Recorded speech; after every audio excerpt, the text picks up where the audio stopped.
Assalamualaikum warahmatullahi wabarakatuh. Selamat pagi. Selamat pagi. Oke, baik. Terima kasih. Next. Perkenalkan, saya Hengki. Saya adalah ketua dari salah satu unit di Yayasan Hasnur Center yang bergerak di bidang pengembangan platform digital. Selain itu juga kita memproduksi beberapa konten visual, namanya adalah Digitalis. Jadi di Digitalis ini kita handle mostly semua pengembangan platform digital yang ada di Hasnur Center dan beberapa lembaga lainnya, seperti itu ya.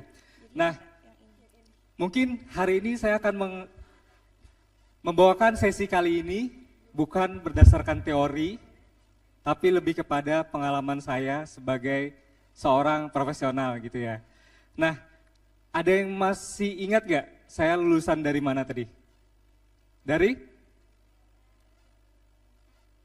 Ada yang bilang programmer, kira-kira apa? Kira-kira? IT. Oke, kalau boleh jujur, sebenarnya saya bukan berasal dari lulusan IT. Ada yang bisa menebak kira-kira jurusannya apa? DKV? Bukan.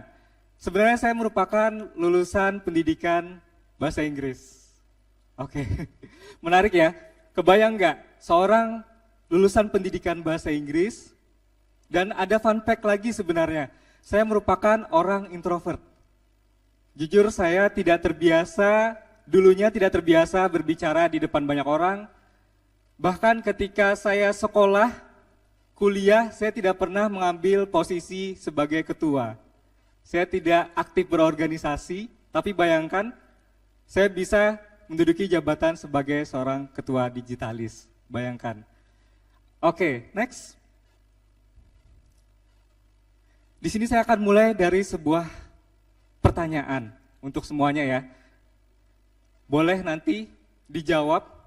Pernahkah kalian ragu bahwa kalian bisa menjadi seorang pemimpin? Ada nggak di sini yang ragu bahwa kalian bisa menjadi seorang pemimpin? Saat ini, ada. Oke, sisanya banyak yang percaya diri bahwa bisa menjadi pemimpin. Oke, jadi sebenarnya saya juga ada di posisi ini pada waktu itu ya. Jadi saya dengan background saya sendiri, saya bukan bukan anak BEM, bukan orang yang suka berorganisasi, saya lebih suka menyendiri. Bahkan di awal karir saya seorang desainer grafis yang notabene adalah orang yang lebih suka berada di depan layar, gitu. Kalaupun ketemu orang, biasanya energinya bakal habis, kayak gitu ya. Kecuali hari ini. Hari ini ketika saya masuk, saya gugup, energi saya sekitar 50%, tapi melihat kalian semua yang semangat hari ini, alhamdulillah energinya menjadi 90%. Dan hopefully bisa berstorytelling pada hari ini dengan baik, tidak terlalu gugup, karena jujur di sana tadi saya gugup banget, dan juga penyampaian rekan-rekan sebelumnya yang sangat fantastis. Oke, next.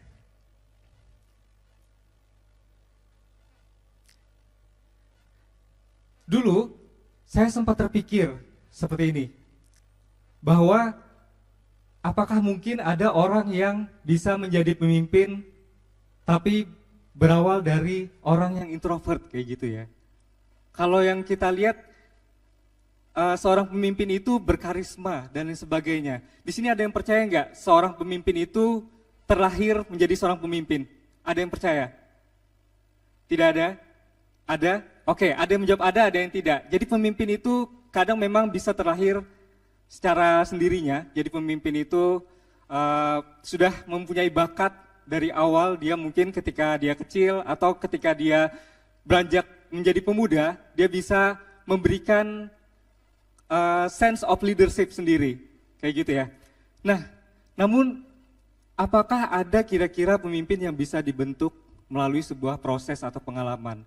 Ini adalah sebenarnya pertanyaan dari diri saya sendiri, jauh sebelum saya berada di Hasnur Center. Namun pada akhirnya pertanyaan itu terkubur karena saya merasa sisi introvert saya lebih tinggi daripada kemauan saya untuk belajar pada waktu itu ya. Next. Ketika masuk ke dunia kerja, jadi saya dihadapkan dengan yang namanya tuntutan. Pekerjaan pertama saya di Hasnur Center adalah sebagai seorang partnership. Bayangkan, seorang introvert, kemudian seorang yang lebih suka menyendiri, seorang yang lebih suka bekerja di depan layar sendiri, tidak suka berinteraksi, tidak suka berbicara di depan banyak orang, yang energinya bakal selalu habis ketika berdiri di banyak orang dan berbicara, bekerja sebagai seorang partnership. Bayangkan. Nah, di sini sebenarnya profesionalisme itu bukan hanya tentang penampilan. Bukan hanya tentang bagaimana pembawaan kita terhadap orang, bagaimana kita bisa berbicara dengan baik di hadapan orang banyak. Sebenarnya profesionalisme itu adalah bagaimana kita bisa memegang komitmen terhadap pekerjaan kita. Itu salah satunya. Sebagai seorang partnership, otomatis saya harus bisa bekerja dengan baik di jalur itu. Jadi saya harus bisa ngobrol dengan banyak orang, harus bisa berbicara dengan banyak orang, harus menghilangkan sedikit atau mengurangi sifat introvert saya. Kemudian, profesionalisme itu adalah bagaimana kita bisa bertindak, bertanggung jawab, walaupun tidak ada orang yang melihat. Kita bisa bertanggung jawab terhadap pekerjaan kita, bahkan tidak perlu orang harus memvalidasi apa yang kita kerjakan. Itu yang saya terapkan ketika saya awal-awal mengawali karir sebagai seorang partnership. Kemudian selain itu, tetap konsisten. Saya belajar dari buku, benar seperti kata Pak Wakil Dekan tadi. Jadi saya belajar dari buku karena waktu itu di zaman saya internet masih terlalu mahal untuk seorang mahasiswa dan sebagainya. Jadi konsisten adalah kunci untuk bisa membangun diri sebagai seorang leader. Next.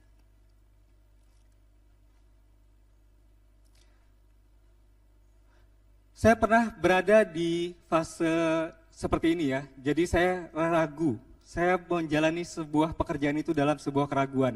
Kenapa? Jadi di tahun 2018 saya diberikan amanat oleh Direktur Eksekutif Yayasan Hasnur Center sebagai Ketua Digitalis. Kenapa? Karena mungkin beliau melihat diri saya memiliki potensi dalam hal tersebut, ya gitu. Ya, walaupun saya bukan dari lulusan IT, saya sudah belajar pemrograman itu sebenarnya sejak SMP. Jadi sejak SMP itu saya sudah belajar coding, saya suka desain grafis, saya suka fotografi, dan lain sebagainya. Nah, beliau melihat potensi itu, terus beliau memberikan saya sebuah kesempatan untuk menjadi seorang ketua. Jadi transformasi diri saya itu tidak berjalan lancar. Bayangkan seorang introvert harus bisa menjadi sebuah ketua unit. Unit saya sebenarnya dulu anggotanya cuma 3 orang, termasuk saya. Pada waktu itu ya, 3 orang. Dan saya itu sudah merasa, saya tidak berani untuk memimpin 2 orang lainnya, kayak gitu. Se-introvert itu saya pada waktu itu. Walaupun saya sudah mengalami beberapa proses, saya sudah ikut pelatihan dan lain sebagainya, sudah belajar ke sana kemari, tapi keraguan itu tetap ada di diri saya. Jadi, hal pertama yang saya lakukan adalah saya memberanikan diri untuk keluar. Saya memberanikan diri untuk berkomunikasi dengan tim. Sesederhana itu sebenarnya. Kalau kita terlalu sering sembunyi, pada akhirnya kita akan terkungkung di dalam diri introvert. Di sini ada nggak yang introvert juga kayak saya mungkin? Ada. Oke, lumayan banyak juga ternyata. Tenang, kalian tidak sendiri, saya juga. Dan sampai per saat ini saya juga masih introvert. Bahkan jujur saya punya hobi, jadi saya masih anak band di usia sekarang. Nah, di situ saya sebagai seorang gitaris, saya lebih sering nunduk biasanya. Nunduk liatin efek gitar kayak gitu. Jadi kalau ada salah kunci dan sebagainya, saya nyalahin efek gitar kayak gitu. Nah, kemudian tantangan terbesar ketika saya hadapi ketika memimpin tim. Jadi tim saya dulu kan ada 2 orang, terus sampai sekarang ada 29 orang, bertumbuh, jadi tiap tahunnya itu tidak langsung dari 2 langsung ke 29. Nah, itu ada suatu tantangan yang mungkin bakal kalian hadapi nantinya ketika bertemu dengan tim, yaitu adalah kita takut mendelegasikan tugas kita kepada tim, kayak gitu. Sebagai seorang introvert, saya lebih percaya saya yang mengerjakan kayak gitu. Saya lebih percaya saya yang melakukan A sampai Z, daripada saya membiarkan tim melakukan A sampai E misalnya seperti itu. Sesederhana itu. Jadi saya jujur sampai per saat ini pun sebenarnya masih sama. Hampir sekitar beberapa persen dari diri saya masih sedikit perlu meyakinkan diri saya untuk bisa mempercayai tim saya sendiri. Nah kayak gitu. Jadi kita sebenarnya perlu yang namanya adalah memberikan space bagi tim itu untuk melakukan dalam tanda kutip apa yang bisa mereka lakukan. Bahkan ketika itu berupa sebuah kesalahan. Kemudian apa yang saya pelajari mungkin akan berbeda dengan kalian. Jadi di sini saya mencoba memimpin itu dengan tenang kayak gitu ya. Mungkin beda pemimpin, beda cara penyampaian, beda cara bicaranya seperti itu. Jadi di sini saya memimpin dengan tenang, bukan dengan bersuara keras.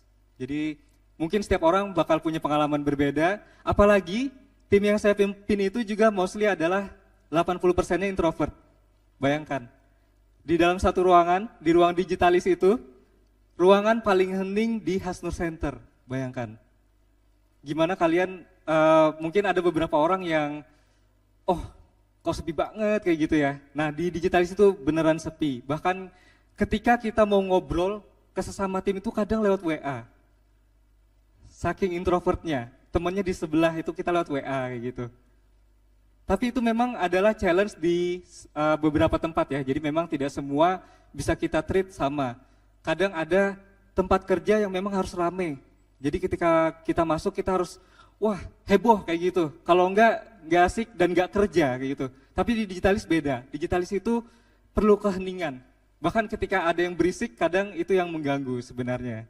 Nah bayangkan kalian ada di posisi introvert memimpin tim, timnya banyak dan treatmentnya berbeda. Seperti itu. Next. Nah di situ saya mendapatkan beberapa hal yang mungkin bisa saya bagi ke kalian hari ini ya. Jadi di sini saya memberikan semacam pilar, jadi ada 5 pilar, gimana sih kita bisa bertindak agar profesionalisme kita itu bisa menumbuhkan sisi leadership yang ada di diri kita. Next.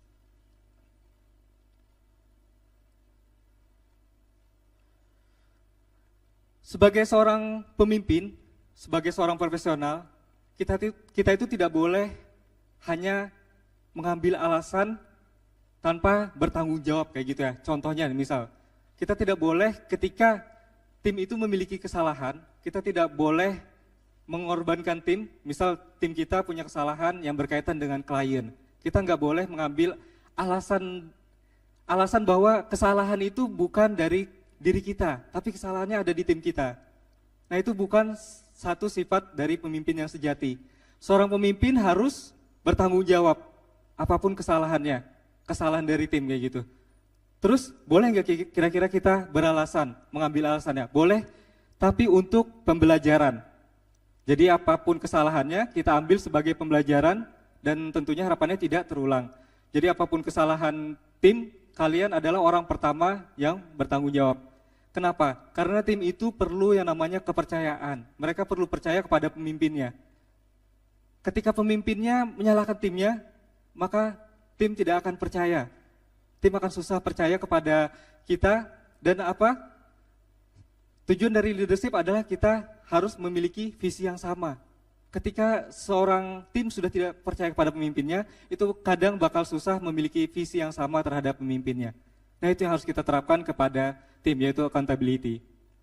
Next. Selanjutnya, kadang kita tidak perlu banyak bicara, walaupun beda pemimpin, beda tempatnya, beda treatment tadi. Kita tidak tentu harus banyak bicara, tapi kita bisa lebih banyak mendengar. Sebagai seorang introvert, saya suka hal itu kan ya. Jadi saya nggak suka begitu banyak bicara, saya lebih suka mendengar. Tapi ini merupakan salah satu pelajaran yang bagus yang bisa saya ambil. Kenapa? Karena tim itu punya karakter masing-masing. Setiap orang itu punya karakter masing-masing. Kalian harus belajar yang namanya empati. Empati itu bakal memberikan kalian kemampuan untuk membawa tim berdasarkan interest mereka. Jadi ketika kita lebih banyak mendengar kepada tim, kita itu bisa memberikan hal atau treatment yang kiranya bisa mereka lakukan untuk menyesuaikan kepada goals kita. Jadi goals kita itu bisa membersamai tim tanpa harus memerintah. Jadi kita tidak perlu memerintah mereka, tapi mereka sudah bisa satu visi, satu tujuan bersama kita. Dan yang ketiga, yaitu adalah nyaman di zona lama versus siap belajar dengan hal baru. Oke. Oh, di sini ada kesalahan di slide. Jadi, yang penting adalah konsistensi dan juga reliability-nya. Nah, kita harus dapat diandalkan, baik itu dalam tindakan dan lain sebagainya. Karena semua pemimpin itu adalah contoh bagi timnya. Jadi tim itu, orang yang pertama dia contoh adalah pemimpinnya. Kita harus tetap konsisten, kita harus tetap memberikan yang terbaik. Kalau enggak, maka mereka akan mengikuti. Selanjutnya.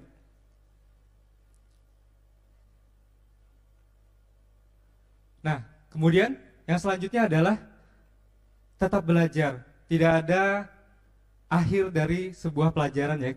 Ketika kita mulai ke dunia baru, ke hal-hal baru, itu kita nggak ada yang namanya berhenti belajar. Termasuk sebagai seorang pemimpin. Tidak ada orang yang ketika sudah menjabat atau mendapatkan jabatan sebagai seorang pemimpin, itu merasa cukup, sudah ilmunya dia bisa terapkan. Tidak ada.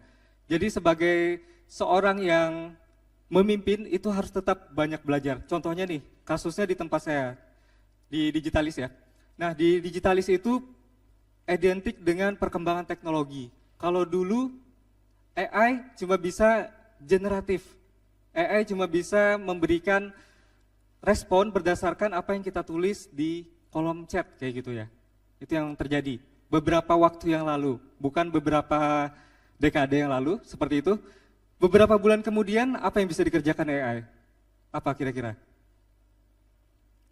Bikin presentasi, bisa. Bahkan per saat ini, AI bisa melakukan wawancara. Jadi AI sudah bisa booking jadwal kalian melalui pesan, kemudian memasukkan jadwalnya ke dalam sistem, dan menghubungi kalian berdasarkan waktu yang telah disepakati. Seseram itu sebenarnya, kalau di dunia digital ya. Dan itu merupakan tantangan yang harus dihadapi leader juga. Kenapa? Kenapa bukan orang teknisnya? Karena orang teknis kadang, apalagi yang introvert, yang pendiam, kayak saya, itu jarang mau untuk melakukan hal yang baru kayak gitu. Mengeksplor hal yang baru. Ikut kursus atau ikut seminar dengan orang banyak, mempelajari hal yang baru. Tantangannya di kita. Apakah kita adalah orang yang memang hobi belajar atau enggak? Apakah kita adalah orang yang mampu beradaptasi atau enggak? Sebagai seorang pemimpin, saya mau meyakinkan tim bahwa kita harus maju ke dunia AI, misal seperti itu. Bahkan kalau boleh dibilang, dunia AI itu agak sulit dikejar, karena perubahannya bukan tiap tahun, perubahannya tiap bulan, bahkan hari. Jadi setiap hari itu selalu ada hal baru di dunia AI. Next, yang terakhir adalah integrity dan etik. Mungkin di sini di Fakultas Hukum sudah pasti tahu. Kita itu harus bisa berkata tidak kepada hal yang tidak etis. Sama juga, sebagai seorang pemimpin, kalian adalah contoh, kembali lagi. Sebagai contoh, kalian harus memastikan bahwa tim kalian lebih percaya kepada prosesnya daripada mempercayai hasil yang cepat tapi melalui jalan pintas atau jalan yang tidak benar. Seperti itu. Sekali kalian berbohong kepada tim kalian, sekali kalian melakukan tindakan fraud, itu akan dicontoh oleh tim kalian. Mereka tidak terima alasan minta maaf, kayak gitu. Jadi misal kalian melakukan fraud, itu merupakan satu tindakan yang bakal diingat selalu oleh tim kalian. Dan mereka bakal balik lagi ngikutin. Itu adalah pemimpin saya, dia yang nyontohin, misal seperti itu. Dan sebagai anak FH saya yakin, tolak yang namanya hal tidak etis dan lakukan hal sesuai dengan peraturan. Next. Nah, sebelum saya mengakhiri sesi saya kali ini, jadi di sini ada semacam refleksi. Nggak perlu dijawab sekarang, boleh dijawab dalam hati, atau mau difoto kemudian nanti kalian jawab sendiri dan pastikan kalian jawab. Yang pertama adalah apa satu sikap profesional yang sudah kalian miliki selama ini yang menjadi kekuatan kalian sebagai pribadi atau di dalam tim. Itu yang pertama. Kalian coba jawab pertanyaan itu. Kemudian apa satu sikap profesional yang masih perlu kalian kembangkan untuk menjadi pemimpin? Coba kalian cari jawabannya itu. Next. Nah, hari ini sudah kita pelajari sama-sama, sudah kita ketahui sama-sama bahwa seorang leader itu tidak harus berawal dari bakat, tidak harus terlahir kemudian sudah menjadi pemimpin, tapi leader itu atau profesionalisme itu bisa kita kerjakan melalui pertumbuhan ketika kita berada di dalam dunia kerja. Jadi kita tumbuh secara profesional itu yang akan menjadikan diri kita sebagai seorang pemimpin yang baik. Dan jangan lupa, ketika kalian bekerja nanti, jangan lupa 5 hal tadi. Yang pertama adalah bertanggung jawab, berkomunikasi dengan baik, konsisten, mau belajar, dan yang terakhir adalah menjaga integritas kalian. Itu adalah modal kalian, apalagi modal mungkin bagi beberapa introvert yang ada di ruangan ini, untuk bisa menjadi leader, di mana timnya juga mengikuti kalian terhadap visi kalian, seperti itu. Next.